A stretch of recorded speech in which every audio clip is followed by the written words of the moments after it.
paradigm of absolute control. And that's why we're just out here doing simple things, pointing out that we're meant to be in nature and be natural. And this is where we find the source that God made to transcend the New World Order. And that's why they want to try to keep us out of it. I'm angry. I've had enough of these people. They're a bunch of Christian murderers scum. They're on giant death factories keeping babies alive and selling their body parts. What more do you need to know about these people?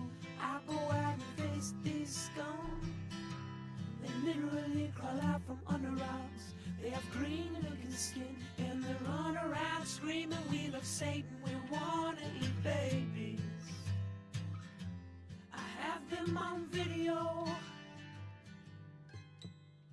Hillary's in the creepy weird sick stuff, man. She sleeps in the same room with that creepy weird woman whose mother wears a hood over her head. What the hell? That woman number one is ugly. Imagine how bad she smells, man. I'm told her and Obama just stink. Obama and Hillary both smell like sulfur.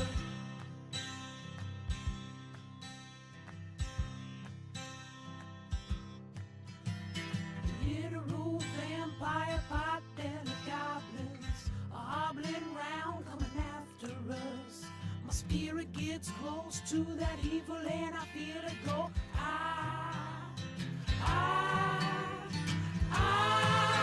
We're such self-centered crap. We don't even notice hell itself rising up against us. Millions of pointed people of the very worst type, and I'm so pissed. We're gonna stab your daughter at the mall. We're gonna stab your wife, your son.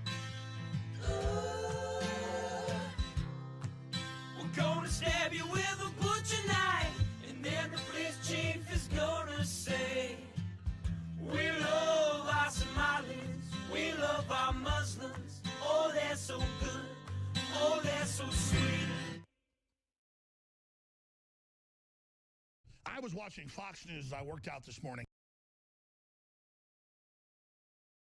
Horrors in this house. There's some horrors in this house. There's some horrors in this house. There's some horrors in this house. I said certified freak. 7 days a week. Wet ass P word. Make that pullout game weak. Yeah, you effin' with some wet ass P word. Bring a bucket and a mop for this wet ass P word. Give me everything you've got for this wet ass P word. Beat it up, N word, catch a charge. Extra large and extra hard. Put this P word right in your face. Swipe your nose like a credit card. Hop on top, I wanna ride. I do a kegel while it's inside. Spit in my mouth, look in my eyes. This P word is wet, come take a dive. And continue along these lines. And it gets significantly more vulgar. Like, a lot more vulgar.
leftist ass like corn on the cob. I'm ready. I will eat your ass.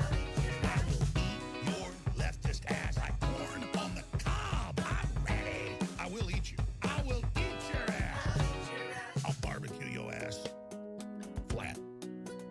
I will cook your ass up so fast, and I'll tell them, "Oh, I killed a cow out back, baby." You think Christ would eat somebody? He would never do that. I will. I'm ready to hang them up, gut them and skin them and chop them up. You know what? I'm ready. I will eat your leftist ass like corn on the cob. I'm ready. I will eat your ass.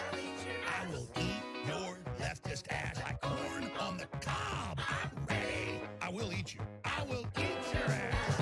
I will eat your leftist ass like corn on the cob. I'm ready. I will eat your ass. I will eat your leftist ass like corn on the cob. I'm ready. I will eat you. I will eat your ass. And that's why I want the globalists to know. I will eat your ass first. I swear to God, if it's the last thing I do, I'm going to get my hands around your throat.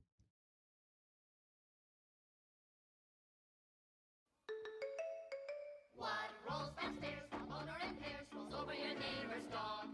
What's great for a snack and fits on your back? It's long, long, long. It's long, long. It's big, it's heavy, it's wood. It's long, long. It's better than that, it's good. Everyone wants a long. You're gonna love it long. Come on and get your long.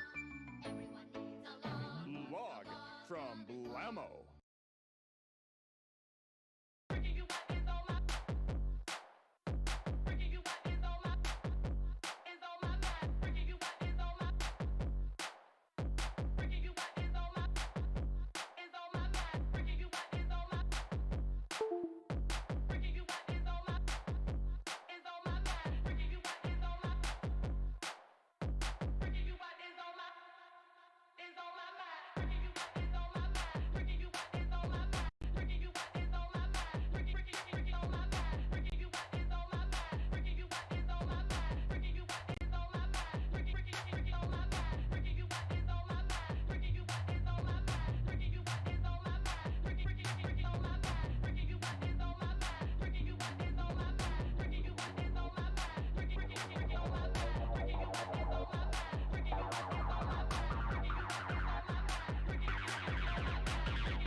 It's another Be Weird broadcast. Let's go.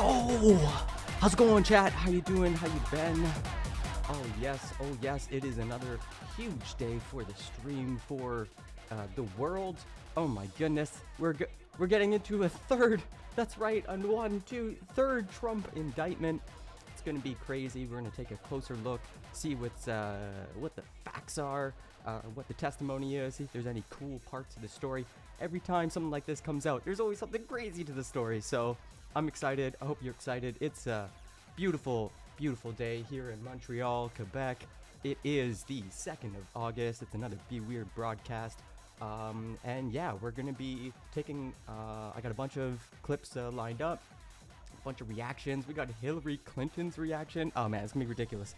So yeah, lots of good stuff coming your way. It's gonna be an awesome stream. Sorry, I've been like AFK. I've been it's summer. Yeah, I took like 2 days off to go to a retreat and made a beautiful poem.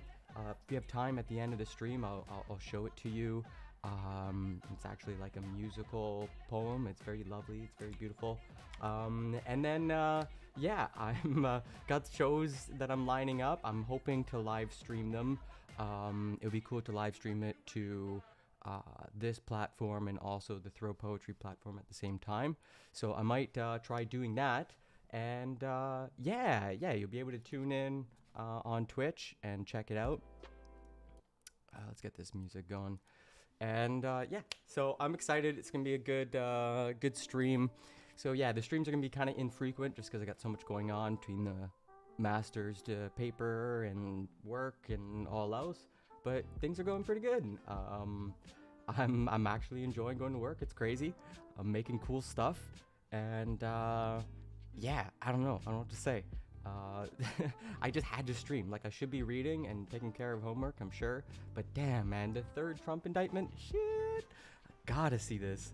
So yeah, we're gonna take all sorts of detours. I'm gonna see as much as we can. I got the actual indictment pulled up as well with some annotations from the Journal of Record, the New York Times, and yeah, I think it's gonna be a good one, everybody. I'm gonna blast off. If you're following me on Twitter, retweet, like. If you're not, follow me on Twitter. Yeah, it's where I rarely post. Although Twitter's kind of dying now. Oh, we call it X now. Jesus. I'm screening a tweet. All right, we live. We get into the content. Let's hop to. So I think we'll read a quick summary from the Washington Post. Or actually, no, we got some. We also have some like actual. Oh, we actually have his. Oh my God, all sorts of good content. Okay, I'm getting ahead of myself. Let's start off with the Washington Post. Let's just get a quick idea of what the facts are. And if you're watching at home, don't be afraid to chat. And if you're seeing this on YouTube later, then I'll be here in the mornings. Okay, let's get on over to it. So here's the headline, everybody. Oh, geez. Trump charged in probe of January 6th, efforts to overturn the 2020 election. Whew. That's what us normal folk call a coup. All right, let's go. This was written by Devlin Barrett, Spencer S. Sue, Perry Stain, Josh Dossie, and Jacqueline Alamani. Man, you want your name on that byline. That's crazy.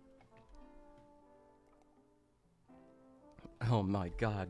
Oh my God. What a story. A grand jury indicted former President Donald Trump on Tuesday for a raft of alleged crimes in his brazen efforts to overturn Joe Biden's election victory, the latest legal and political aftershock stemming from the riot at the U.S. Capitol 2.5 years ago. I'm actually going to get the music. The 4-count, 45-page indictment accuses Trump, who is again running for president, of conspiring to defraud the United States, conspiring to obstruct an official proceeding, attempting to obstruct an official proceeding, and conspiring against people's civil right to have their vote counted. Wild. Holy shit.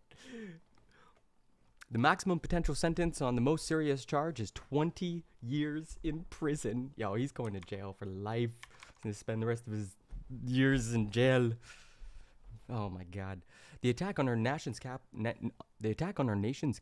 on January 6, 2021 was an unprecedented assault on the seat of American democracy. Special Counsel Jack Smith told reporters after the indictment was filed, quote, "It was fueled by lies. Lies by the defendant. Get him. Get him, Jack Smith." Smith also praised the law enforcement officers who defended the Capitol, saying that they, quote, "did not just defend a building or the people sheltering in it. They put their lives on the line to defend who we are as a country and as a people." The charges represent the third indictment of the former president filed since March. That's right, number 3, everybody. I think a fourth one is coming.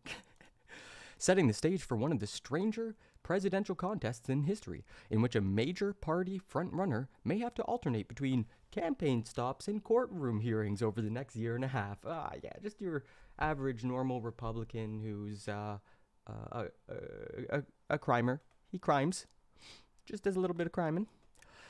A federal grand jury in Miami indicted Trump last month on charges of mishandling classified documents after leaving the White House and obstructing government efforts to get them back. A state grand jury in New York has charged him with falsifying business records in connection with hush money payments during the 2016 campaign. Finally, that's crazy. It is 2023. I can believe it. That's 7 years ago. Oh my God.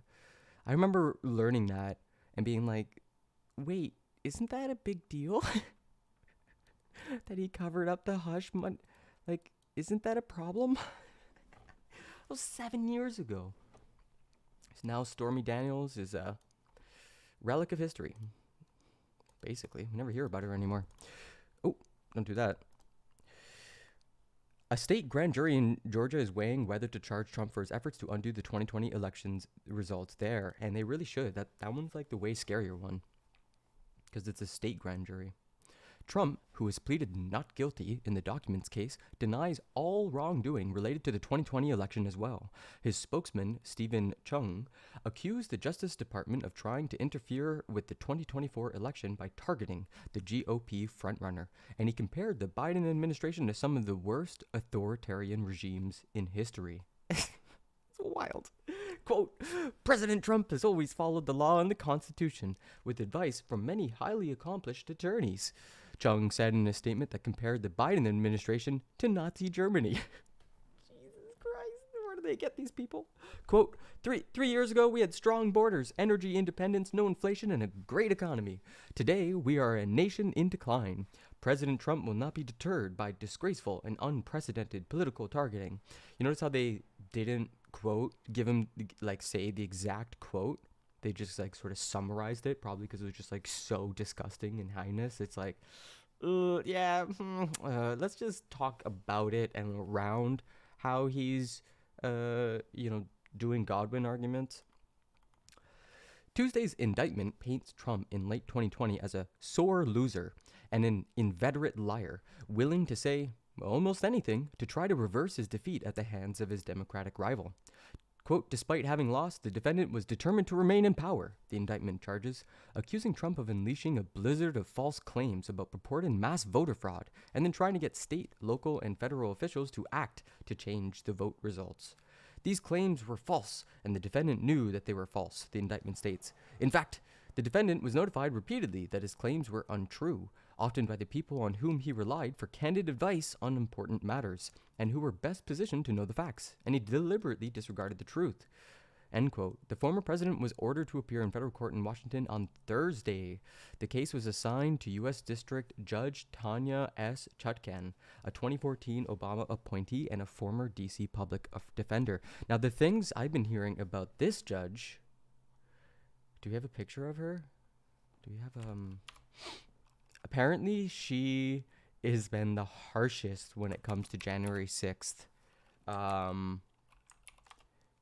Like she's been giving out the sentences that are higher than what the prosecutors recommend. I think I remember. Oh, that's good. That's a good picture of her. There's one though. Yeah, this one. It's like, oh, you do not want her scowling at you. She looks like she has a very well practiced, I'm unimpressed face. I'm disappointed in you face. Like, You do not want that face directed at you, like. Okay, all right. Special Counsel Jack Smith. Oh, there's a weird piece of hair here. Special Counsel Jack Smith on August 1st announced 4 charges against former President Donald Trump in his investigation into the 2020 election.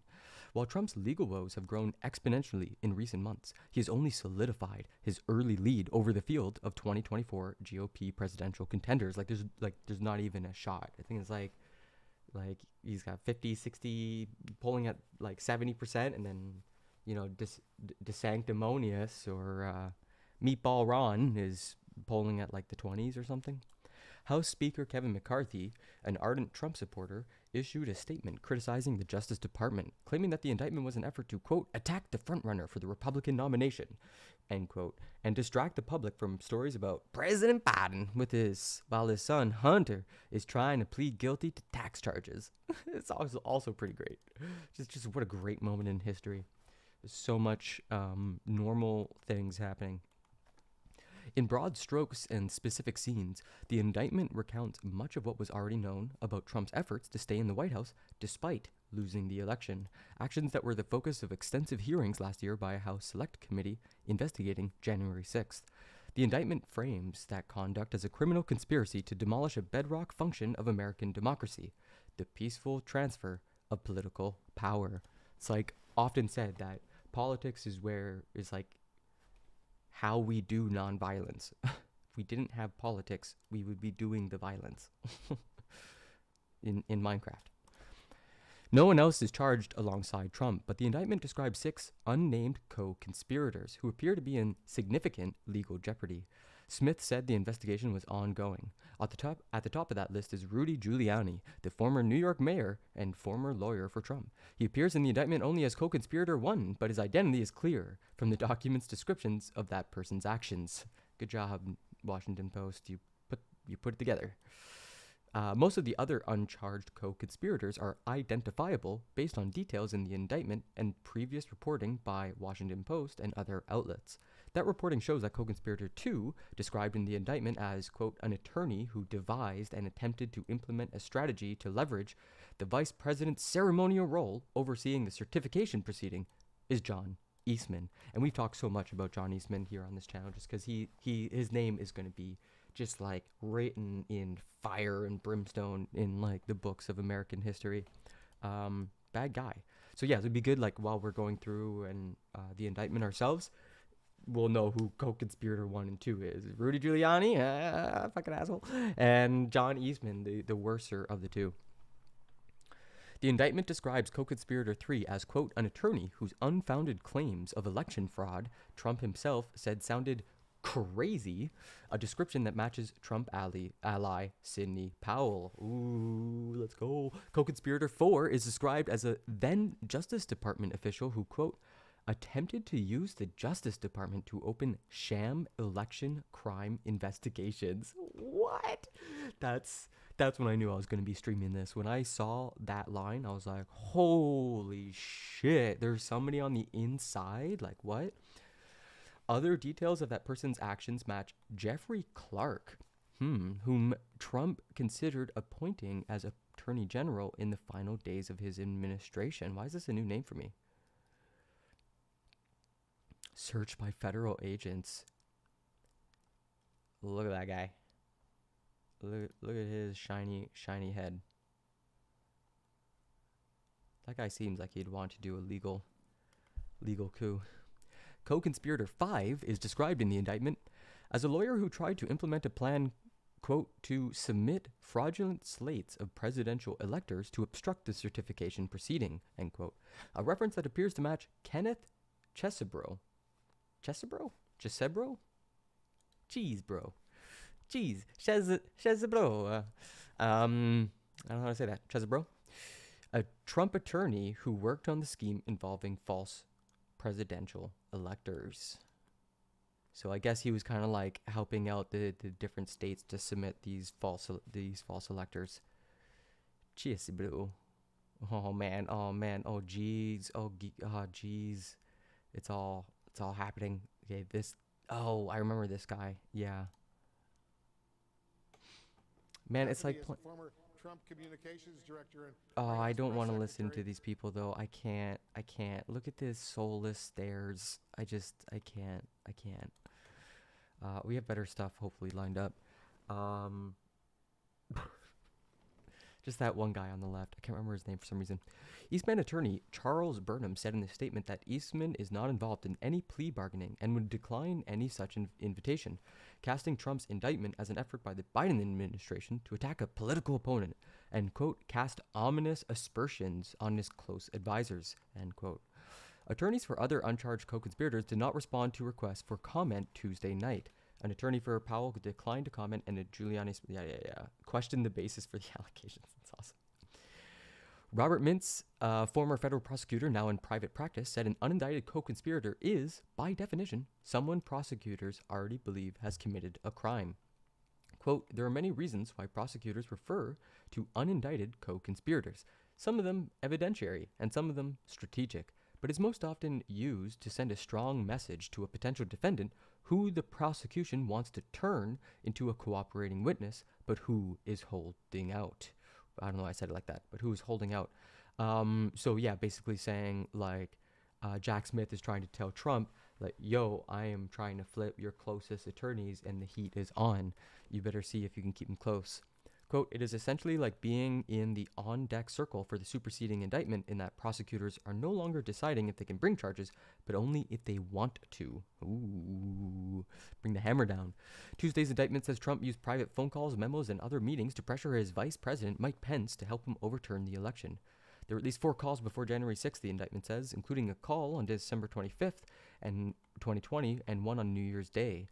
On Christmas, Pence told Trump he did not have the authority to overturn the election. On January 1st, he repeated that to Trump, according to the indictment. Quote, you're too honest, Trump allegedly responded.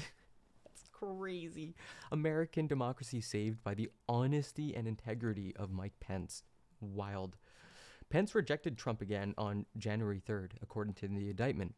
The indictment says Pence and his team were also pressured by Eastman in the days leading up to January 6th. After that conversation, the indictment says a Pence advisor told Trump that even co-conspirator 2, quote, had conceded that his plan was not going to work, end quote. The indictment also alleges that on the night of January 6th, after Trump supporters stormed the Capitol to try to prevent the formal certification of Biden's victory, quote, the White House counsel called the defendant to ask him to withdraw any objections and allow the certification. The defendant refused, end quote. Trump for more than 2 weeks had publicly predicted that he would be indicted, announcing on social media on July 18th that his attorneys have been told he might be charged in the case. And I think that's a really funny, if I remember correctly. They didn't give the screenshot. That's annoying. Speaking of his response on Trump social, I think I have it. Let's pull that up.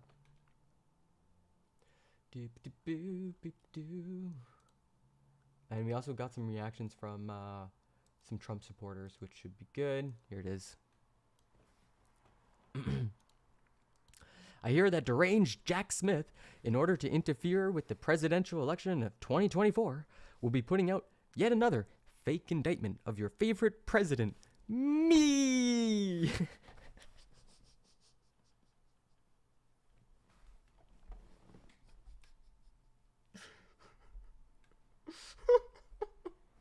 It's so good. Oh, God, get him back on X. Oh, Jesus, at 5 p.m.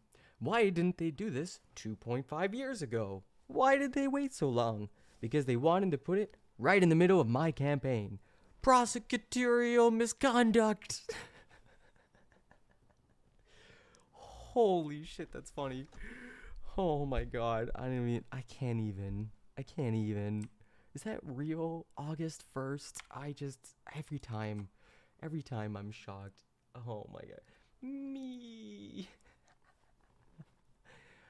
Oh God. Alright, okay, moving on.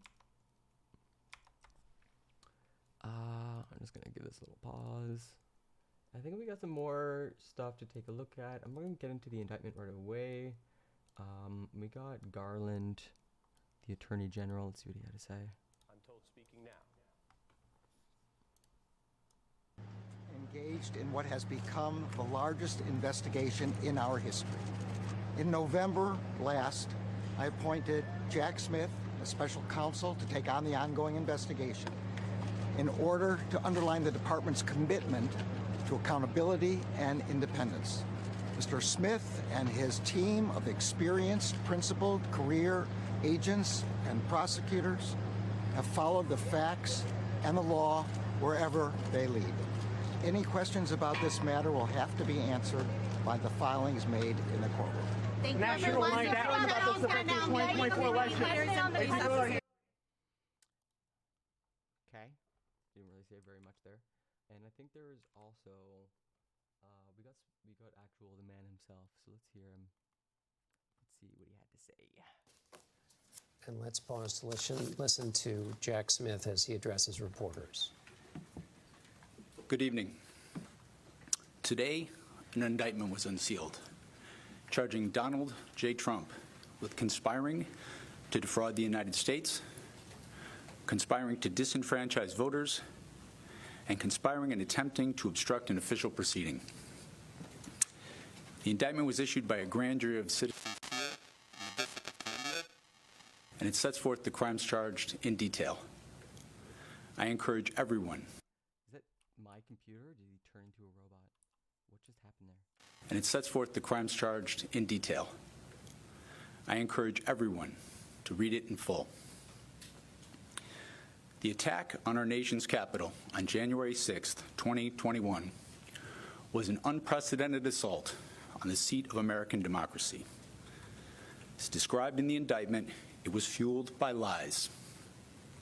Lies by the defendant targeted at obstructing a bedrock function of the U.S. government, the nation's process of collecting, counting, and certifying the results of the presidential election.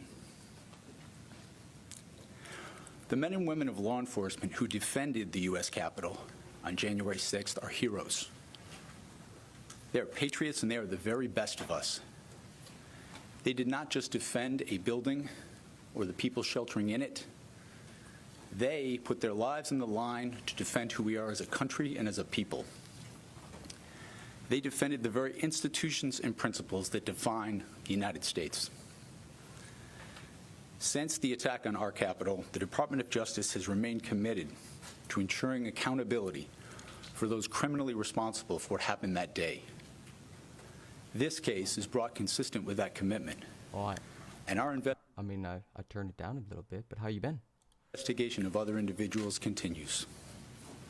In this case, my office will seek a speedy trial so that our evidence can be tested in court and judged by a jury of citizens. In the meantime, I must emphasize that the indictment is only an allegation and that the defendant must be presumed innocent until proven guilty beyond a reasonable doubt in a court of law. Lock him up. I would like to thank the members of the Federal Bureau of Investigation who are working on this investigation with my office, as well as the many career prosecutors and law enforcement agents from around the country who have worked on previous January 6th investigations. These women and men are public servants of the very highest order, and it is a privilege to work alongside them. Thank you. Why didn't you charge any of the other co-conspirators? And there we have Special Prosecutor Jack Smith saying this is an unprecedented act, an attack on the bedrock function of democracy. He was typically laconic. Bob Costa. One thing to note that the special counsel did not is laconic, as in like, what does laconic mean? I want to say like languid, like it's another obscure word. Jesus, man, I was gonna look that shit up. Laconic, as in like stoic. Well, what do you think? We care about words here, using very few words. Oh, interesting. I never would have guessed that. Just sparse. Yeah. Okay, we got a bunch of reactions rather than watch the talking heads. We've got Lauren Bobert, constitutional scholar, who's going to explain to us how Trump was legally justified in trying to overturn the results of the 2020 election. Should be good. Let's see what she's got to say. We were doing our role. We were not rubber stamping states that we saw massive irregularities in the voting, where tens of thousands, hundreds of thousands of ballots were mailed out illegally. It is illegal for states to change election laws. That is something, or excuse me, for the federal government to change election laws, or secretaries of state, or rogue judges. It is up to the state legislature, and that did not happen. And so we objected to several states who did exactly that. They changed their state election law, and the Constitution. Yeah, but the problem is that when you objected to it, you created a whole separate false slate of electors who never had been given those powers in the first place. You just like made a copy of it. Says it's the state legislature that changes those, and that is why we objected. There was nothing illegal, certainly nothing for President Trump to be indicted over, but now I hope he uses this indictment to go to each and every state that we had in question and finally fix our elections and secure them once and for all. We were doing our role. We were not rubber stamping states that we saw massive irregularities in the voting, where tens of thousands, hundreds of thousands of ballots were mailed out illegally. It is illegal for states to change election laws. That is. Oh boy! Oh boy! Oh boy! Oh boy! Okay, we actually have the man himself. I just saw it. Let's see here. Yeah, apparently Trump isn't backing down. Let's see. Only on X. Only on X.com. I mean, Twitter. Country is in a very dark place right now. Country is in a very dark place right now. But even after everything the deep state has done to me, I will never give up on America. Mark my words. In 2024, we will win back the White House. We will make America great again. I have no doubt about it. They come at me from left. They come at me from right. The rhinos, the communists, the Marxists, the fascists. The fascists? We will not only survive. What about Antifa? We will be stronger than... Wait, I'm confused. I thought it was Antifa who was trying to beat you up. Now it's the fascists? That doesn't make any sense at all. Ever before. We're fighting a fight like nobody ever thought possible, and we're winning. We won in 2016. We had a rigged election in 2020, but got more votes than any sitting president. We're going to win like never before.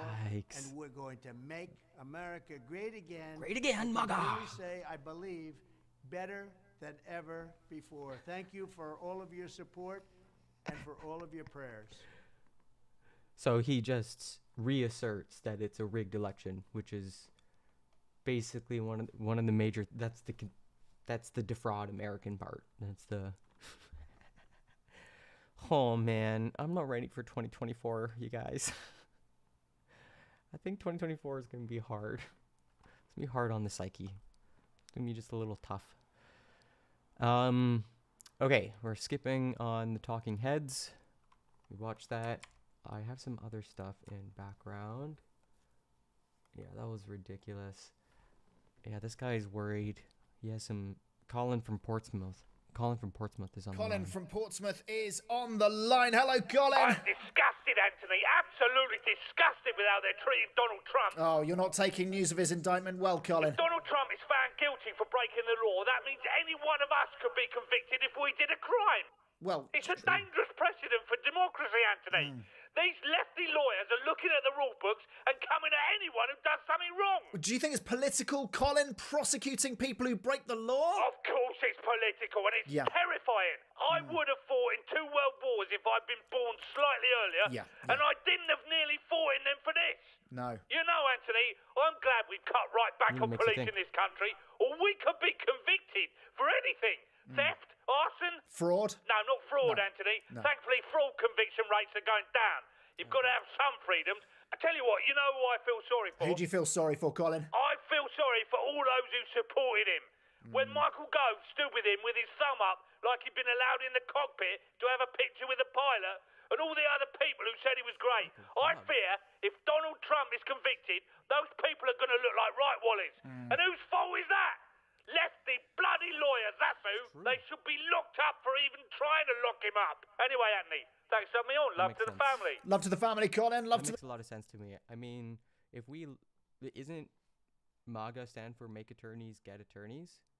So, yeah, we got to start locking up the left-wing attorneys who are like, hey, don't you break no laws. That just seems crazy. It's political. It's right in the middle of an election year. Okay, we got some reactions from some real pink-collar folk. Why are you muted? This time by a grand jury investigating the January 6th Capitol riots and potential interference in the 2020 election. Dozens of Trump supporters awaiting his arrival in New Orleans for a fundraising event had some pretty strong feelings about the likely indictment. I think it's a badge of honor. I think that most of these indictments, or actually all of them, are just trumped up charges, no pun intended. I think it's a waste of time, and it's not real. I don't think he's guilty of anything. It's all just political. You know, it's not really real. And I think, I hate to say this, but it doesn't seem like if they're doing the same thing over and over again and expect different results. They're insane. What do you call that? Insanity, isn't it? Right. Former President Trump is facing his third likely federal indictment, this time by... Let's see what Hillary Clinton, our favorite politician, has to say. Oh, yeah. Oh, yeah. President Donald Trump. I know. Did you have any reaction to the news, or are you keeping your powder dry in case you get jury duty in New York? You know, John, I have a lot of reactions to it. And I think the best reaction publicly is, you know, let's see it unfold and see what happens, right? Well, I think that's a perfect answer. So we have a shirt for you, and says, just in case you want, it says "totally impartial potential juror."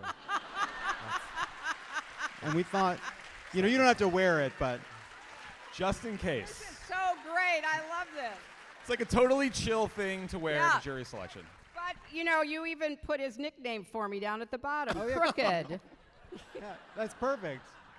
That's exactly right. Yeah, Secretary these Clinton. guys are hamming it up. They're hamming it up. Hamming it up big time.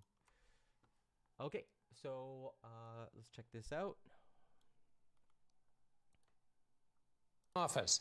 Today's indictment is related to efforts by Trump to challenge the results of an election he lost. Up to, CBS News has learned that attorneys for President Trump met with federal prosecutors in the special counsel's office last Thursday. Mr. Trump then posted on his social media not long after that meeting.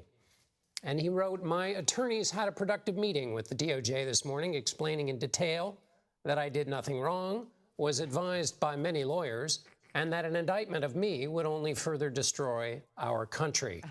CBS News correspondent Scott McFarland is outside the courthouse where the former president's indictment was just handed up by the grand jury. Scott? It was at first sealed when it was handed up by this grand jury about 30 minutes ago. Now it's been released. It's a 45-page indictment with 4 felony charges. Let me read them to you, John. Conspiracy to defraud the United States. Conspiracy to obstruct an official proceeding. Obstruction of and attempting to obstruct an official proceeding. And conspiracy against rights. If that phrase, obstruction of an official proceeding, sounds familiar to you, it's because more than 300 of the January 6th riot defendants have faced that charge. The official proceeding being the January 6th electoral count. These are felony charges. Now the second federal criminal case against former President Trump, just released here in federal court in Washington. This is where the case will exist, in Washington, D.C. And based upon the nomenclature of the case number, John, I can tell you this case appears to be assigned to Judge Tanya Chutkin, a 2014 Obama administration appointee who has been noticeably and particularly critical of what happened at the Capitol January 6th and has had some criticisms for the former president when she handles the sentencings of many of the January 6th defendants who've come through her court. So it's 4 charges that do align, John, with what we had from the target letter Donald Trump acknowledged receiving on July 15th. It's that language that indicated obstruction of an official proceeding and conspiracy against rights. We're going to read through the 45 pages of this indictment just released as handed up by a grand jury and its foreperson at 5:15 Eastern Time today, August 1st, 2023. Scott, we're looking right now at the front page of the indictment. And would you go through for us those 4 counts again, for those of us who are not as well versed in this as you are? And as you say, this tracks essentially what the expectation was. But go through those 4 counts again, if you would. 3 of them have the phrase conspiracy in them, which is somewhat common in a federal case and certainly begs the question, are there more defendants to come? Would it take more than one person to execute a conspiracy? It's conspiracy to defraud the United States, conspiracy to obstruct an official proceeding. Again, there's a very common charge from the Justice Department in January 6 cases overall. Obstruction of, an attempt to obstruct an official proceeding, again, that official proceeding being the January 6th electoral count, which was very much obstructed for several hours that day, and conspiracy against rights, which is a broader term for a charge that goes against people who have power, positions of authority. In some cases, it's police officers facing that charge, or even judges in the past have faced that charge. In this case, it'd be a former president of the United States. There's a lot of granular detail in this indictment we're going to pick up on. But those 4 broad-based counts don't come as a surprise, John. Based on what was in the target letter Donald Trump received, there were certain statutes quoted in that target letter that indicated these very charges. But this is an initial indictment of Donald Trump. His first federal case is in the Southern District of Florida. His second federal case right here in the nation's capital in Washington. And Scott, give us a sense very quickly, if you would, of the drama, if there was any, of this proceeding, or was it otherwise kind of business as usual in the federal courthouse? This happened in what I would characterize as a garden variety way. The magistrate judge on duty, Mokshila Upadhyay, was handling grand jury returns today, and about 5 p.m. Eastern Time, 2 different prosecutors came in. A Department of Justice prosecutor to hand up from a grand jury 2 different charges on 2 unrelated cases, and then an attorney who's been associated with special counsel Jack Smith's case came in and announced the handing up of 1 indictment. The grand jury foreperson in the case was there in the room. They didn't give the initials or the name of the defendant in that case, as is often the case when grand jury indictments are returned. They said they wanted that case sealed. Well, it is now suddenly available and unsealed to the public. A 4-count felony count indictment of the former president. And just one. Wait, so they wanted it sealed and the judge unsealed it for us to take a look at? No, logistically here, when you have a federal felony case, it has to come from a grand jury. A prosecutor doesn't do that unilaterally. It comes through the grand jury system, which is why we've been on high alert throughout this day, because the grand jury was seen here early this morning, departed here mid-afternoon, but the grand jury foreperson wasn't seen leaving. So we were expecting some movement in court. It had happened after court closing hours at about 5:15 Eastern. All right, Scott McFarland, thank you so much with the latest reporting. Robert Costa, your thoughts on these 4 charges? This is a stunning moment in American history. A former president of the United States has been accused of trying to defraud the United States, and this was, in the words of the special counsel in this indictment, a sprawling conspiracy to overturn a presidential election, not with Trump as some kind of accomplice, but as the person really spearheading the entire operation inside the Oval Office, pulling every lever of power, trying to pressure his vice president to overturn the election. We know former Vice President Mike Pence has been a key witness in this January 6th investigation. Conspiracy to work with someone like John Eastman, the outside conservative lawyer who authored what's called a blueprint for a coup, a 2-page document saying that Trump could argue that there was falsely argued that there was voter fraud and thus the election needed to be sent back to the states. And why the term defraud the United States? Because the special counsel, based on our reporting, has been interviewing witness after witness saying, did Trump knowingly say he believed the election was rigged, even though he didn't have any evidence to back it up, but did he keep pushing this false claim? And they believe they have enough evidence based on all of these witness interviews that they can now say Trump went forward with these false claims constantly in front of the American people, knowing that they were not backed up by facts. Even if Rudy Giuliani was waving affidavits in the air, they didn't have credibility. This is an aggressive move by special counsel Jack Smith, not to paint Trump as someone who was called into some decision by outside lawyers, but Trump as the mastermind of an operation to overturn an election and take American democracy to the brink. Clearly.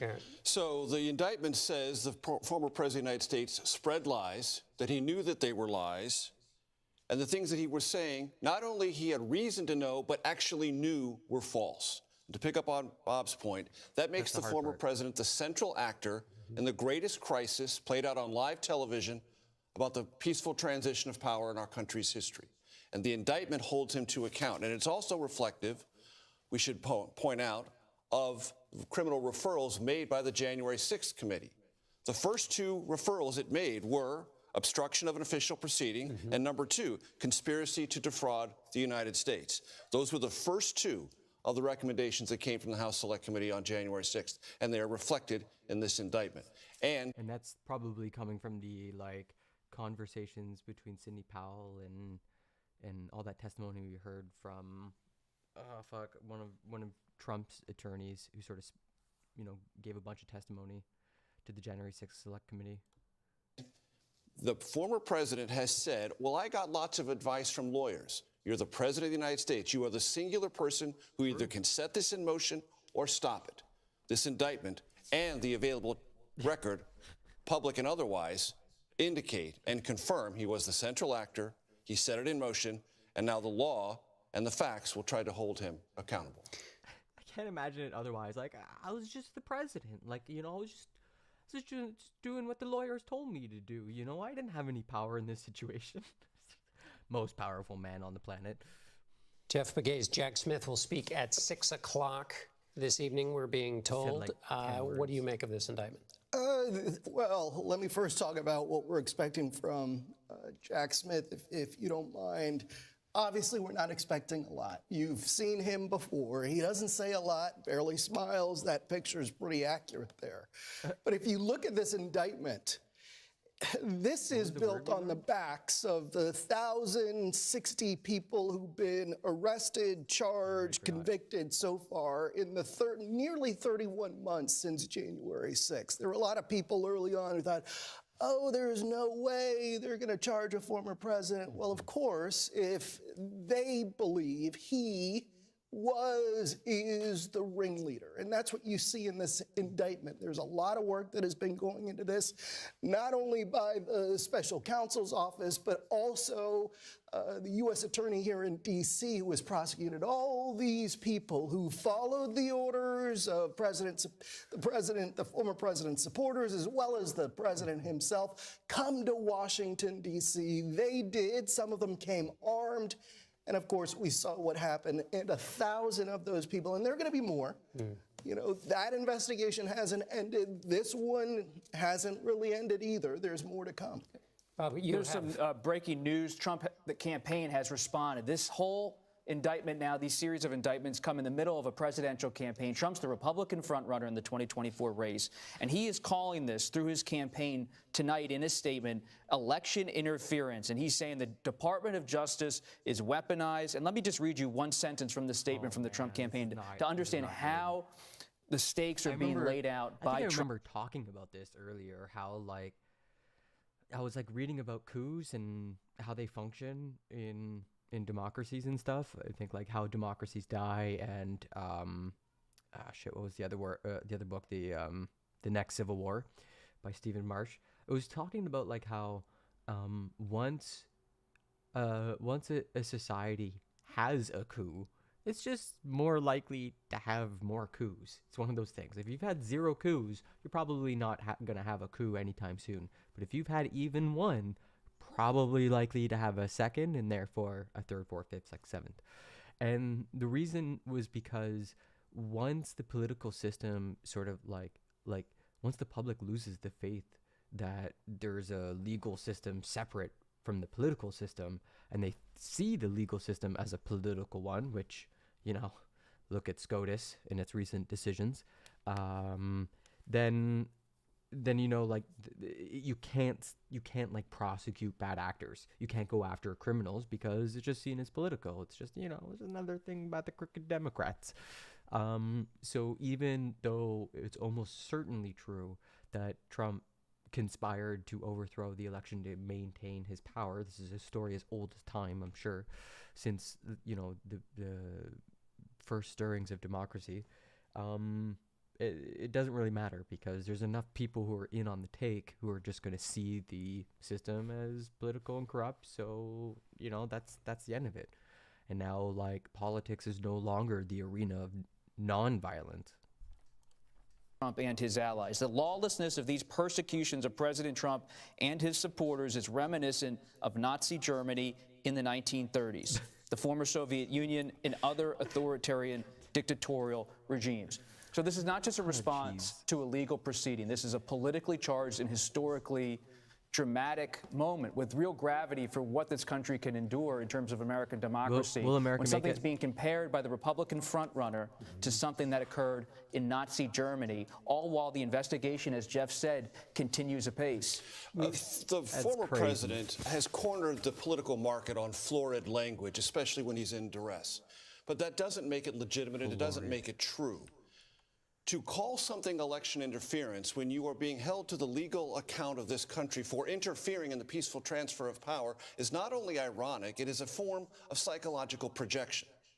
The former President of the United States clearly, if you read this indictment, and available to everyone who watched live television on January 6, 2021, set in motion an effort to slow down, if not interfere or block, a congressional proceeding to certify that presidential election. That happened.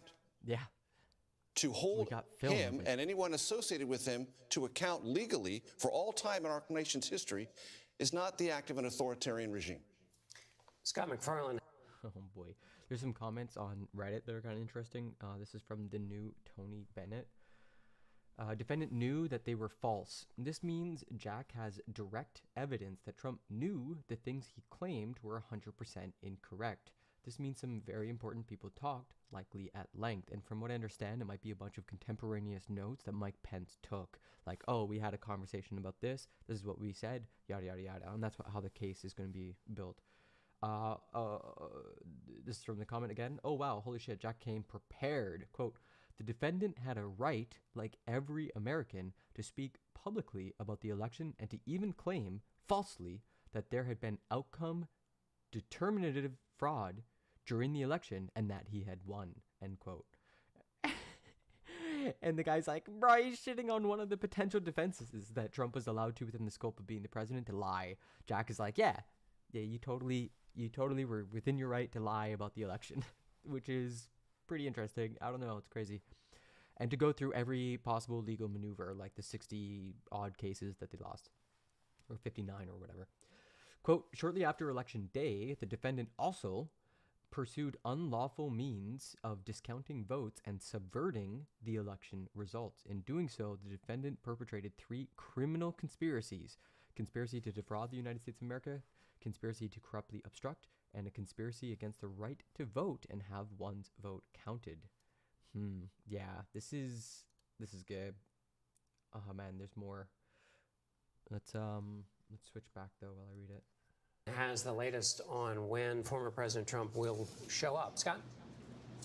Our latest reporting, John, is that Donald Trump... No, wait, this is good. These are all like the acts that he did that are considered evidence for the criminal conspiracy. This is pretty clear. And this is just like someone's take on it, but I think it's correct. Remember, this indictment only covers the fake elector slate conspiracy. Somebody's like, not caffeine free, says, no, it goes beyond that. The fake elector slate conspiracy is only one of many acts that are mentioned as evidence. The other acts are, 1, the effort to decertify and change electoral votes, starting on page 9 through 21 in Arizona, Georgia, Michigan, Pennsylvania, and Wisconsin. 2, the attempt to, quote, leverage the Justice Department to use deceit to get state officials to replace legitimate electors and electoral votes with defendants. This is the scheme involving co-conspirator 4. The attempt to use the vice president to fraudulently alter the election results during the certification proceedings. This included using the fake elector slate scheme, but also things like trying to get the VP to reject electoral votes or send electoral votes back to the states for review. And finally, quote, the exploitation of the violence and chaos at the Capitol. This is about Trump's refusal to issue any statement speaking out against violence after people had broken into the Capitol. Yeah, that was wild. And him speaking to multiple congressmen to try and get them to delay the certification. I think we maybe just get into it. Let's pull up the indictment and start taking a look. I don't think I've ever read one of these before, but it could be. It sounds pretty interesting. We'll see how long I do. Okay, so yeah, there is four counts here. The United States of America versus Donald Trump. The grand jury charges that at all times material to this indictment on or about the dates and at the approximate times stated below. Introduction. 1. The defendant, Donald Trump, was the 45th president of the United States and a candidate for re-election in 2020. The defendant lost the 2020 presidential election. 2. Despite having lost, the defendant was determined to remain in power. So, for more than 2 months following Election Day on November 3rd, 2020, the defendant spread lies that there had been outcome determinative fraud in the election and that he had actually won. These claims were false, and the defendant knew that they were false. But the defendant repeated and widely disseminated them anyway, to make his knowingly false claims appear legitimate, create an intense national atmosphere of mistrust and anger, and erode public faith in the administration of the election. Pretty clear stuff. Let's see if we can get this in dark mode? Damn. 3. The defendant had a right, like every American, to speak publicly about the election and even to claim falsely that there had been outcome determinative fraud during the election and that he had won. He was also entitled to formally challenge the results of the election through lawful and appropriate means, such as by seeking recounts or audits of the popular vote in states, or filing lawsuits challenging ballots and procedures. Indeed, in many cases, the defendant did pursue these methods of contesting the election results. His efforts to change the outcome in any state through recounts, audits, or legal challenges were uniformly unsuccessful. 4. Shortly after Election Day, the defendant also pursued unlawful means of discounting legitimate votes and subverting the election results. In so doing, the defendant perpetrated 3 criminal conspiracies. A conspiracy to defraud the United States by using dishonesty, fraud, and deceit to impair, obstruct, and defeat the lawful federal government function by which the results of the presidential election are collected, counted, and certified by the federal government, in violation of 18 U.S.C. 371. B. A conspiracy to corruptly obstruct and impede the January 6th congressional proceeding at which the collected results of the presidential election are counted and certified. It's known as the certification proceeding, in violation of 18 U.S.C. 1512K. And finally, C. A conspiracy against the right to vote and to have one's vote counted, in violation of 18 U.S.C. 241. Each of these conspiracies, which built on the widespread mistrust the defendant was creating through pervasive and destabilizing lies about election fraud, targeted a bedrock function of the United States federal government, the nation's process of collecting, counting, and certifying the results of the presidential election, known as the federal government function. Count 1. This is good. This is actually kind of entertaining. This is very well written, very clear and to the point. I like how there's just a single sentence, like, and he lost. Okay. Count 1, conspiracy to defraud the United States, 18 U.S.C. 371. 5. The allegations contained in paragraphs 1 through 4 of this indictment are realleged and fully incorporated here by reference. The conspiracy. 6. From on or about November 14, 2020, through on or about January 20, 2021, in the District of Columbia and elsewhere, the defendant, Donald J. Trump, did knowingly combine, conspire, confederate, and agree with co-conspirators, known and unknown to the grand jury, to defraud the United States by using dishonesty, fraud, and deceit to impair, obstruct, and defeat the lawful federal government function by which the results of the presidential election are collected, counted, and certified by the federal government. Purpose of the conspiracy. 7. The purpose of the conspiracy was to overturn the legitimate results of the 2020 presidential election by using knowingly false claims of election fraud to obstruct the federal government function by which those results are collected, counted, and certified. The defendant's co-conspirators. 8. The defendant enlisted co-conspirators to assist him in his criminal efforts to overturn the legitimate results of the 2020 presidential election and retain power. Among these were A. Co-conspirator 1, an attorney who is willing to spread knowingly false claims and pursue strategies that the defendant's 2020 re-election campaign attorneys would not. 2. Item B, which is co-conspirator 2, an attorney who devised and attempted to implement a strategy to leverage the vice president's ceremonial role overseeing the certification proceeding to obstruct the certification of the presidential election. C. Co-conspirator 3, an attorney whose unfounded claims of election fraud the defendant privately acknowledged to others sounded crazy. Nonetheless, the defendant embraced and publicly amplified co-conspirator 3's disinformation. D. Co-conspirator 4, a Justice Department official who worked on civil matters and who, with the defendant, attempted to use the Justice Department to open sham election crime investigations and influence state legislatures with knowingly false claims of election fraud. E. Co-conspirator 5, an attorney who assisted in devising and attempting to implement a plan to submit fraudulent slates of presidential electors to obstruct the certification proceeding. And F. Co-conspirator 6, a political consultant who helped implement a plan to submit fraudulent slates of presidential electors to obstruct the certification proceeding. All right, it's all coming together now. We have all the people who are in on the take, who are working together to overthrow democracy, to do the coup by, I guess, sort of like through like legal routes, legal routes. And we know one of those is John Eastman, probably number 2. Rudy Giuliani is probably one of them, and Sidney Powell is probably the one that's crazy, because she's kind of crazy. The federal government function. 9. The federal government function by which the results of the election for President of the United States are collected, counted, and certified was established through the Constitution and the Electoral Count Act, ECA, a federal law enacted in 1887. The Constitution provided that individuals called electors select the president, and that each state determined for itself how to appoint the electors apportioned to it. Through state laws, each of the 50 states and the District of Columbia chose to select their electors based on the popular vote in the state. After Election Day, the ECA required each state to formally determine or ascertain the electors who would represent the state's voters by casting electoral votes on behalf of the candidate who had won the popular vote, and required the executive of each state to certify to the federal government the identities of those electors. Then, on a date set by the ECA, each state's ascertained electors were required to meet and collect the results of the presidential election. That is, to cast electoral votes based on their state's popular vote, and to send their electoral votes, along with the state executive's certification that they were the state's legitimate electors, to the United States Congress to be counted and certified in an official proceeding.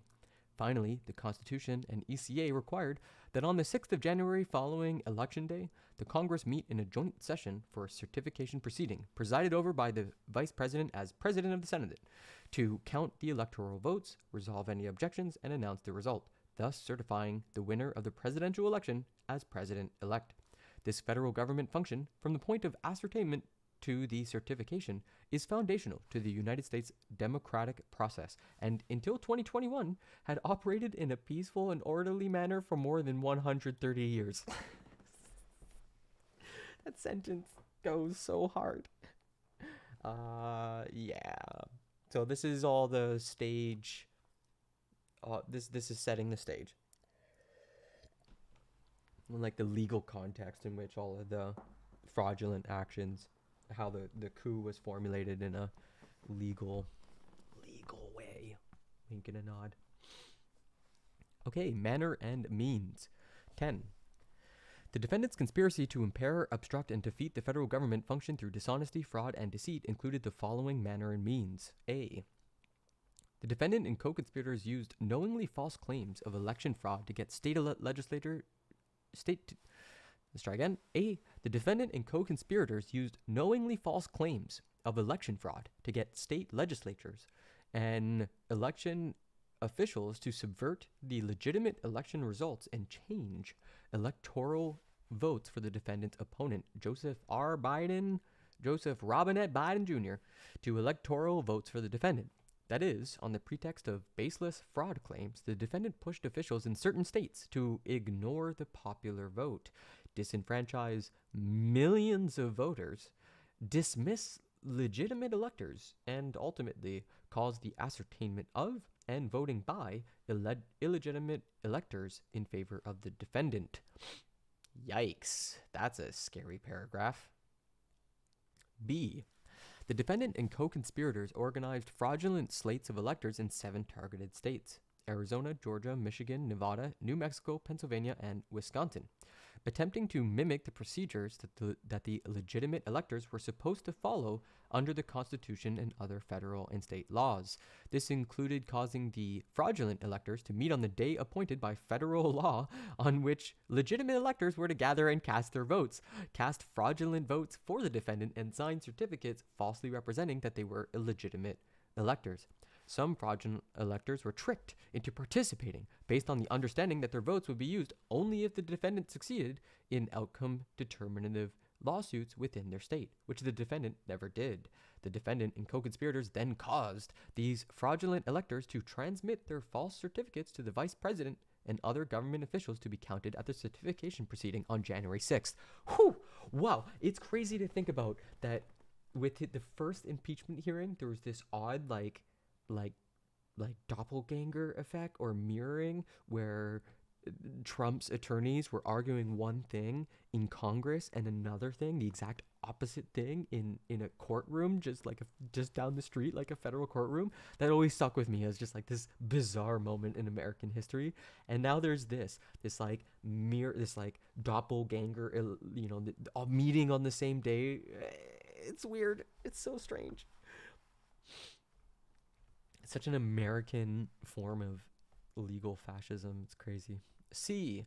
The defendant and co-conspirators attempted to use the power and authority of the Justice Department to conduct sham election crime investigations and to send a letter to the targeted states that falsely claimed that the Justice Department had identified significant concerns that may have impacted the election outcome, that sought to advance the defendant's fraudulent elector plan by using the Justice Department's authority to falsely present the fraudulent electors as a valid alternative to the legitimate electors, and that urged, on behalf of the Justice Department, the targeted states' legislatures to convene to create the opportunity to choose the fraudulent electors over the legitimate ones. Oh boy.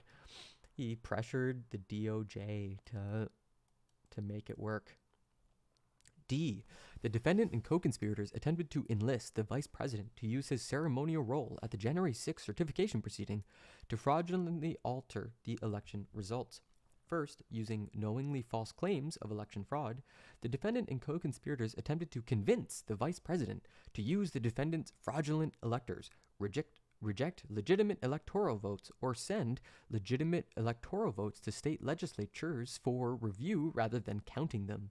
When that failed on the morning of January 6th, the defendant and co-conspirators repeated knowingly false claims of election fraud to gathered supporters, falsely told them that the vice president had the authority to and might alter the election results, and directed them to the Capitol to obstruct the certification proceeding and exert pressure on the vice president to take the fraudulent actions he had previously refused. Finally, somebody says it in nice, plain speech. Like, what happened? Well, I guess it's not plain speech, but very clearly that's what happened. That is such an important paragraph. That's crazy. E. After it became public on the afternoon of January 6th that the vice president would not fraudulently alter the election results, a large and angry crowd, including many individuals whom the defendant had deceived into believing the vice president could and might change the election results, violently attacked the Capitol and halted the proceeding. As violence ensued, the defendant and co-conspirators exploited the disruption by redoubling efforts to levy false claims of election fraud and convince members of Congress to further delay the certification based on those claims. Whew, sheesh. That's huge.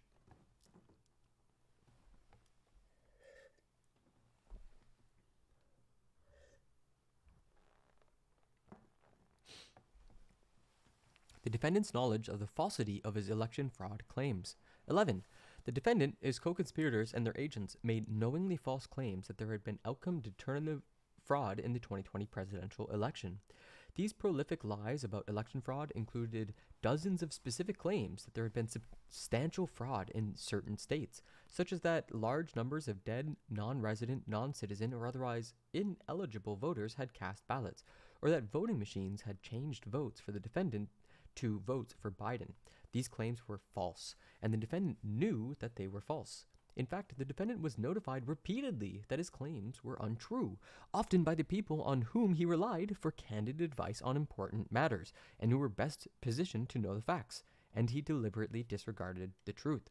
For instance, A. The defendant's vice president, who personally stood to gain by remaining in office as part of the defendant's ticket, and whom the defendant asked to study fraud allegations, told the defendant that he had seen no evidence of outcome-determinative fraud. B. The senior leaders of the Justice Department, appointed by the defendant and responsible for investigating credible allegations of election crimes, told the defendant on multiple occasions that various allegations of fraud were unsupported. C. The Director of National Intelligence, the DNI, the defendant's principal advisor on intelligence matters related to national security, disabused the defendant of the notion that the intelligence community's findings regarding foreign interference would change the outcome of the election. D. The Department of Homeland Security, Cybersecurity, and Infrastructure Security Agency, CISA, which is weirdly enough the name of our spy agency in Canada, but let's go on, whose existence the defendant, or the same acronym, so CISA, whose existence the defendant signed into law to protect the nation's cybersecurity infrastructure from attack, joined an official multi-agency statement that there was no evidence any voting system had been compromised, and that declared the 2020 election, quote, the most secure in American history. Days later, after the CISA director, whom the defendant had appointed, announced publicly that election security experts were in agreement that claims of computer-based election fraud were unsubstantiated, the defendant fired him. You're fired. You're fired. E. Senior White House attorneys, selected by the defendant to provide him candid advice, informed the defendant that there was no evidence of outcome-determinative election fraud, and told him that his presidency would end on Inauguration Day in 2021. F. Senior staffers on the defendant's 2020 re-election campaign, the defendant's campaign, or known as campaign, whose sole mission was the defendant's re-election, told the defendant on November 7th, 2020, that he had only a 5 to 10% chance of prevailing in the election, and that success was contingent on the defendant winning ongoing vote counts or litigation in Arizona, Georgia, and Wisconsin. Within a week of that assessment, the defendant lost in Arizona, meaning he had lost the election. G.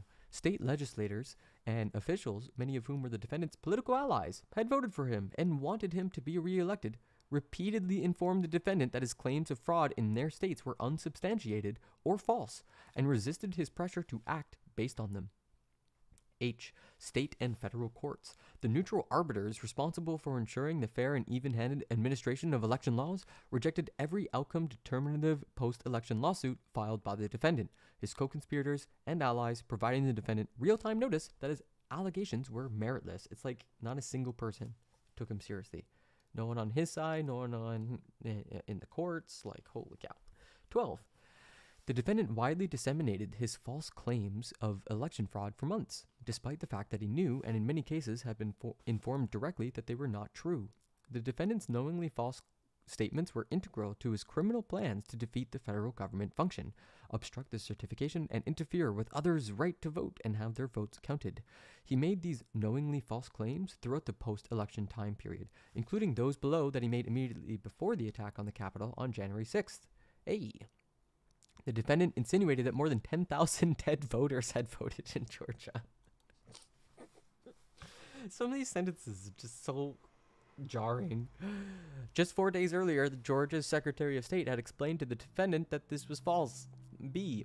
The defendant asserted that there had been 205,000 more votes than voters in Pennsylvania.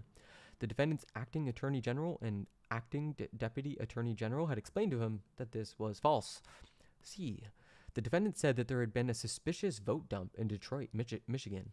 The defendant's attorney general had explained to the defendant that this was false, and the defendant's allies in the Michigan state legislature, the Speaker of the House of Representatives and Majority Leader of the Senate, had publicly announced that there was no evidence of substantial fraud in the state. D. The defendant claimed that there had been tens of thousands of double votes and other fraud in Nevada. The Nevada Secretary of State had previously rebutted the defendant's fraud claims by publicly posting a facts versus myths document explaining that Nevada judges had reviewed and rejected them, and the Nevada Supreme Court had rendered a decision denying such claims. E. The defendant said that more than 30,000 non-citizens had voted in Arizona. The defendant's own campaign manager had explained to him that such claims were false, and the Speaker of the Arizona House of Representatives, who had supported the defendant in the election, had issued a public statement that there was no evidence of substantial fraud in Arizona. F. The defendant asserted that voting machines in various contested states had switched votes from the defendant to Biden. The defendant's attorney general, acting attorney general, and acting deputy attorney general all had explained to him that this was false, and numerous recounts and audits had confirmed the accuracy of voting machines. Whew. Kind of getting somewhere. This is super long, though. Let's see where we're at. Oh, this is where it gets juicy, too. We find out about Georgia. What else? This is so long, though. I don't know if I'm going to read all of this, but I think we've covered most of the summary. Yeah, there's no way I'm going to be able to read all this. Oh, my God. Goes on forever. I got like 30 minutes left of me. So yeah, let's go see if we can find some other people talking. And there's also a really good, ooh, what's this? We got some live Fox News. Let's see if it's relevant. And I think there was a short chase as well. So they're talking about. No, this is about something in Minnesota. Okay, I had actually a clip from Legal Eagle talking. This just popped like a day ago, and it's about Trump's trying to delete. And I think it's actually about a previous indictment. It's like the second indictment, not the third one. But it was a really good video, and I thought it was like just wild. So yeah, let's check it out. Here's a legal pro tip. If your videotapes have been subpoenaed by the Department of Justice, don't immediately engage in a criminal conspiracy to destroy those tapes. It's not the crime, it's the cover-up. Except here, it's definitely the crime. But also, it's definitely the cover-up as well. Yes, as the world was waiting for Donald Trump to be indicted in Washington, D.C. in Fulton County, Georgia, Special Prosecutor Jack Smith had a surprise up his sleeve. Namely, 3 additional criminal charges against Trump in the case alleging mishandling of classified documents in Florida. A grand jury has now indicted Trump and 2 of his employees for pressuring a Mar-a-Lago employee to delete security footage that had been subpoenaed by the government. The superseding indictment explains how the 2 Trump employees, Walty Nauta and newly charged Carlos de Oliveira, attempted to delete security footage because, quote, the boss wanted a server deleted. The new indictment also charges Trump with willful retention of national defense information for the time up in New Jersey when he showed a classified document to random civilians. See, as president, I could have done less of it. Now I can't, but this is classic. Now we have a problem. Isn't that interesting? So let's dig into the new indictment. The superseding indictment is a formal criminal complaint brought by a grand jury to replace the original indictment. This usually happens when there is new evidence that warrants an additional charge. And there's no such thing as an amended indictment. To add charges, prosecutors must go through the same process as the original indictment, which means a grand jury must weigh the new evidence. And once the grand jury returns the superseding indictment, it replaces the original indictment. And that's what happened here. The superseding indictment adds more facts to the original allegations, starting with a description of Mr. de Oliveira, and then going into a new section entitled The Attempt to Delete Security Camera Footage. And as always, these are unproven allegations from the DOJ. They have not been proven in court, but also, again, given the volume of verbatim quotes, it definitely seems like the DOJ is acting like they have the goods. And according to the new indictment, on June 3rd, when FBI agents were at Mar-a-Lago to collect boxes, they observed surveillance cameras near the storage room. On June 22nd, the government emailed a draft subpoena to Trump's lawyer. The subpoena sought footage from the ground floor where the boxes were being stored. The next day, after being tipped off about the request from the government, on June 23rd, Trump called de Oliveira and they spoke for 24 minutes. On June 24th, the Department of Justice sent a final subpoena to Trump Attorney Number 1, which sought, quote, any and all surveillance records, videos, images, photographs, and or CCTV from internal cameras. At 1:25 p.m., the lawyer called Trump about the government subpoena. And then what are they about? Surveillance cameras? What's wrong with that? What's wrong with, like, are those yours? Yeah. Why can't you clear them? I don't understand that. The phone call from the lawyer to Trump establishes that Trump was on notice that he could not destroy or delete any material that was responsive to the subpoena. At 3:34 p.m., an unnamed Trump employee, referred to as Trump employee number 3, texted Nauta and told him that Trump wanted to speak with him. Although Nauta was scheduled to travel with Trump to Illinois the next day, Nauta changed his schedule and traveled to Mar-a-Lago instead. And the indictment says that Nauta, quote, provided inconsistent explanations to his coworkers for his sudden travel to Florida. And of course used the shushing emoji, which might as well be the official mascot of criminal conspiracies. Smart. Now, on the night of June 24th, De Oliveira and Nauta texted an unnamed Trump employee who was director of information technology at Mar-a-Lago. And as you can see from this exchange, the three bros chat about their plans for the weekend, requesting that the IT director, Counsel Tavares, help them out on Saturday. And from the indictment, it reads, at 5:02 p.m., Nauta sent text messages to Trump employee 4 asking, hey bro, you around this weekend? At 5:05 p.m., Nauta texted De Oliveira asking, hey brother, you working today? De Oliveira responded, yes, I just left. Nauta then called De Oliveira and they spoke for approximately 2 minutes. At 5:09 p.m., Trump employee number 4 texted a response to Nauta, quote, I am local, entertaining some family that came to visit, what's up? Nauta responded to Trump employee number 4, okay, cool, no biggie, just wanted to see if you were around, enjoy, bro. At 6:56 p.m., De Oliveira texted Trump employee 4, hey buddy, how are you? Walter called me early, said it was trying to get in touch with you. I guess he's coming down tomorrow. I guess needs you for something. Trump employee 4 responded, he reached out, but he didn't say what he wanted. I told him I was local, but entertaining some family that came from NYC this weekend. He told me to no worries. At 6:58 p.m., Trump employee 4 texted Nauta, bro, if you need me, I can get away for a few, just let me know. Nauta responds, sounds good, thank you. On Saturday, June 25th, De Oliveira told a valet at Mar-a-Lago that Nauta was flying from Bedminster to Florida, but he needed the trip to be secret. And despite like literal dude bros who were just conspiring to like take national secrets, just nuclear secrets, you know, and they're all calling each other bro and my guy.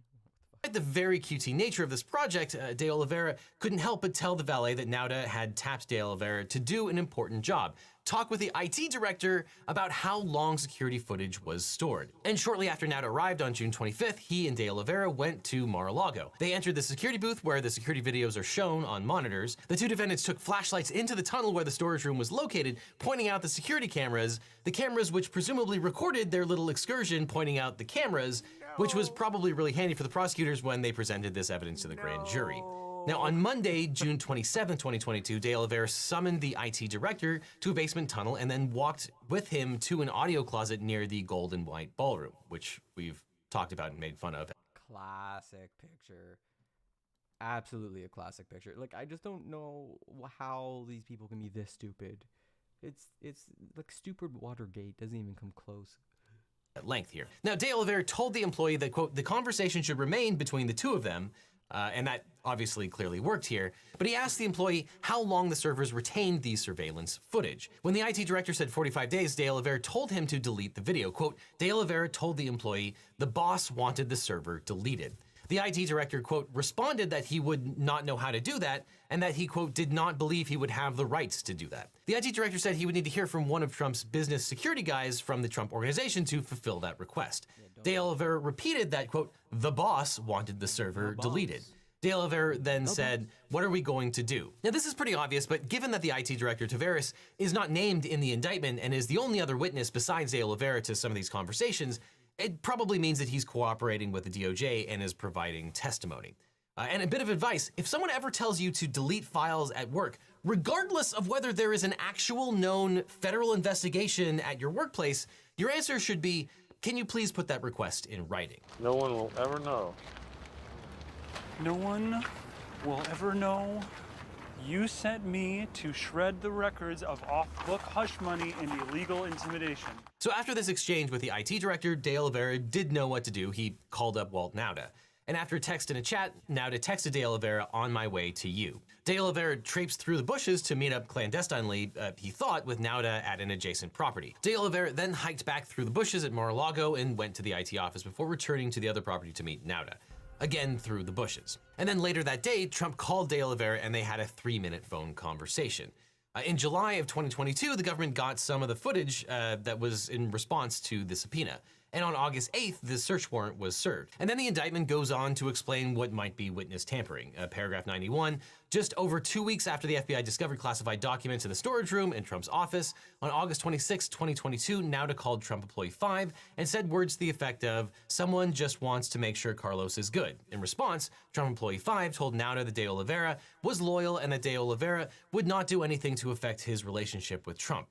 I expect loyalty. That same day, at Nauta's request, Trump Employee 5 confirmed in a Signal group chat with Nauta and the PAC representative that De Oliveira was loyal. That same day, Trump called De Oliveira and told De Oliveira that Trump would get De Oliveira an attorney. Now, presumably, Employee 5 testified independently about this. That PAC representative appears to be Susie Wiles, who's had multiple meetings with the DOJ. And I imagine a criminal conspiracy perpetrated via a group Signal chat probably violates the independence that PACs are supposed to have with political candidates. And I kind of wonder where those super PAC funds have been going and for what purpose. I don't know, it looks bad. And then there's also the pool flood incident that happened when the investigation was mostly stalled because of Judge Cannon.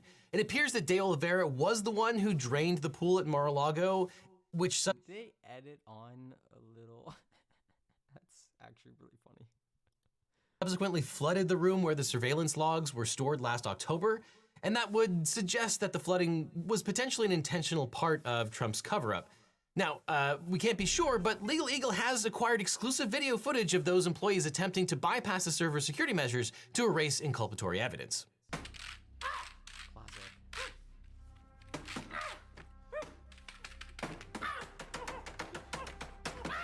Good lawyer. Now, if you need a great lawyer, the issue is shiny and shows. Could have declassified it, but Trump at Bedminster charged for the unlawful retention of national defense information. A new count 32 charging Trump with one additional count of unlawful retention of national defense information. There's been a lot of speculation about whether Trump would be charged for the unlawful retention of NDI for the document he apparently showed people at Bedminster. To review, the original indictment contained a transcript of a conversation Trump had with his staff and 2 authors who were working on a book for Mark Meadows. In that conversation, Trump seems to show a document, describe it as classified, and say that he could have declassified it, but it was still a secret. And Jack Smith's team added an additional sentence to the superseding indictment to indicate that he has now been indicted for willful retention of that document. And it appears that the DOJ now has the document in question, which allegedly lays out a plan to invade a foreign country. Trump took flack for allegedly being interested in invading a foreign country to deflect from his own domestic issues while he was president. But Trump blamed General Milley for that particular plan, which is why in the audio clip, he says that the top secret document, which he apparently has in his hand, totally wins his case because it was prepared by Milley. This totally wins my case, you know. And I guess you really need to pick your battles here. But in any event, if you haven't heard the real audio of that conversation, check out the short that I did on it where you can hear what was left out of the indictment's transcript. In the leaked audio, Trump basically admitted that he did not declassify the document. And because these actions took place in Bedminster, New Jersey, it's possible that there might be another indictment there. But it's still unclear to me why the DOJ never issued a subpoena or search warrant for Bedminster, at least not one that's public. Now, Trump, De Oliveira, and Nauta were charged with conspiracy to obstruct justice in violation of 18 U.S.C. 1512K. The 3 men are alleged to have conspired to withhold a record, document, or other object. Man, and this is just the second indictment. This is just the second indictment. Okay, I don't think there's going to be much more news. I don't think there's going to be much more news for the third indictment of Trump. People are still waking up. Things are happening. People are reacting. We've got a good head start on it. Good couple reads. Good old Bobert. I'm going to try to be back in the saddle. We'll see how that goes. There's a lot going on. Actually, no, what am I talking about? I'm going to try my best to live stream August 11th. That's the next show. That's right, everybody. August 11th, we'll be doing a show. It'll be the Open Heart Poetry Tour. It's going to be a bilingual show at the Sala Rosa. It's one of the biggest stages in Montreal, actually. It'll be kind of my first time really leading the production of a poetry show on a big stage. So hopefully it's good. Hopefully it's a great show and it's a lot of fun. I'm looking forward to it, and you should be able to catch it live August 11th at around probably 8 o'clock, 8:30. I'm pretty sure the live stream will be up before. I might just get the live stream going and then get ready to host, because I'm hosting it too, so it's gonna be super busy.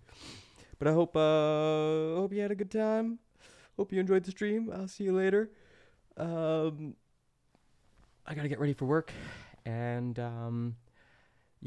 once I finish my paper, which should be this weekend, hopefully, I'll try to stream more regularly. I got a bunch of new content to show you. All right, I'll see you later. Bye, chat. Bye, everyone. Have a good one. Bye.